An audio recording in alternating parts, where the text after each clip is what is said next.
frosty morning, but that's all the green manure and strawberries. But I came out because I want to have a look and see what's going on in here. I don't know if you can see through the netting.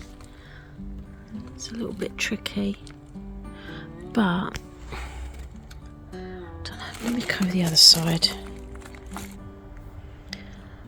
It's very difficult to see through the netting, but you can see a little shoot. That's the garlic. There's a couple that have come up. There's another one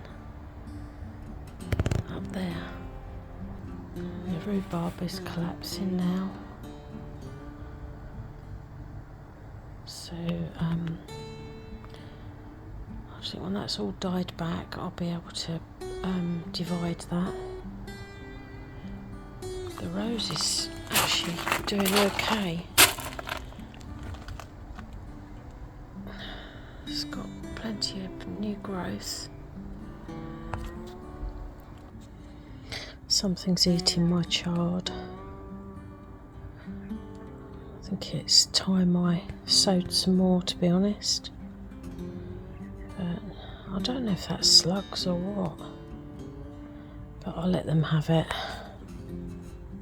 And the Kent blue pea is still flowering. How about that? It's very cold. And I shan't be doing anything today. Sunday afternoon, I'm just gonna sit in the warm in front of the telly with the doggy. And I'll speak to you all in the week.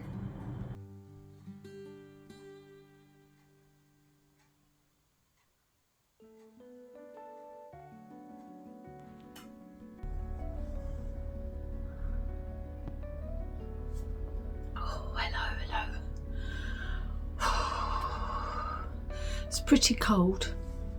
It's about 8 degrees I think at the moment, and the sun is starting to go down now. There's no sunshine in the garden at all. It's been quite a clear day, but yeah, the garden's in complete shade now and it is chilly. So I started this video on Sunday with the full intention of doing a November tour, but I've not really been out here hardly at all week. It's been too cold, too wet. There's been very little to do, so I've only got 7 raised beds and they're pretty tidy anyway. So to say this is a November tour would be a misrepresentation, I think. So what I thought I would do is just reflect on this past growing year and talk about what my plans are for next year. I very loosely follow a crop rotational plan. It is very, very loose, not very rigid, but I've done a little plan on here which I'll highlight again in a minute. The red are all the beds how they were planted this year. The blue is what I intend to put in either now for early spring, such as the onions, the garlics and the leeks, and what I'm going to be sowing next year. So I'll just give you an instance where these crosses are here and here. That was my runner beans, that was my French climbing beans and the Golden Gate. So I'm now going to move them to the centre path. So this coming year, 2024, the bean arches will be up the central path, so that'd be quite nice. So what I like about this garden is because you rotate the crops and that, It never looks the same 2 years running, so it adds interest, which is quite nice. So that's kind of my plans for next year. Some of the varieties that I've grown this year that have been really successful with the courgettes, I grew Defender F1. They had massive leaves, if you remember, but they were fruiting right into October. It was unbelievable. So it will definitely grow Defender next year. Another great success was the runner beans. Now I've for years grown Scarlet Emperor, but there was an improved variety called Scarlet Empire, and I grew those this year and they were wonderful. And I've said before, quite often when you look on seed packets they sell themselves as stringless beans, but they never are. These really were. These were great, so I highly recommend them if you're looking for a runner bean. The sweet corn, now what were they called? I'll have a look and I'll put it on the screen. They were really nice. I've always grown Swift, and one year I did Incredible. Didn't like Incredible at all, didn't do at all well. Swift is usually pretty good. The Rising Sun, very, very good. Had a good return on those.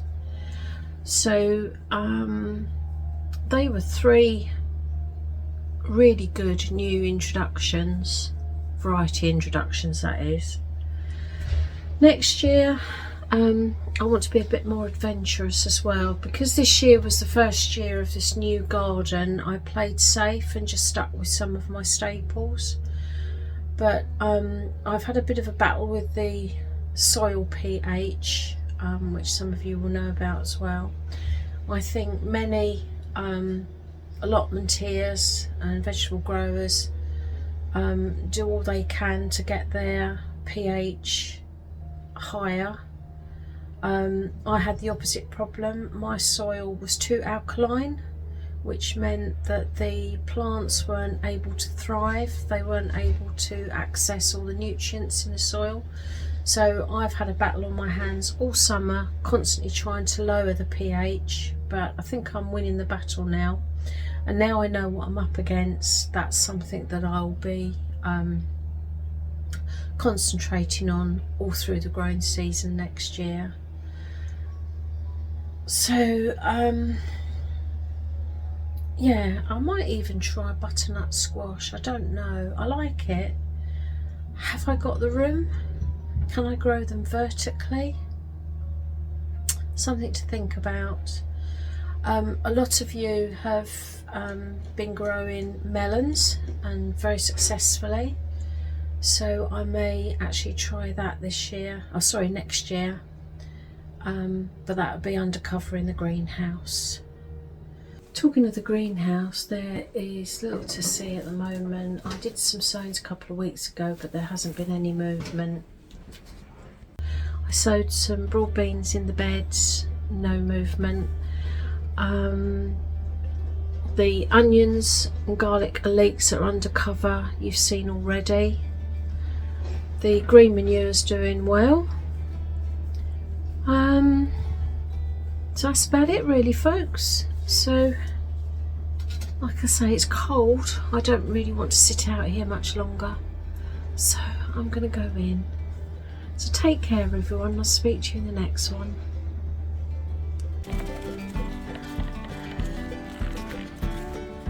What you doing?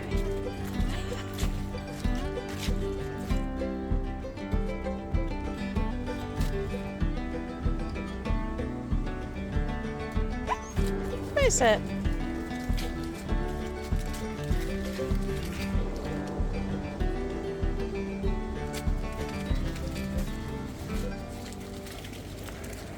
Doing?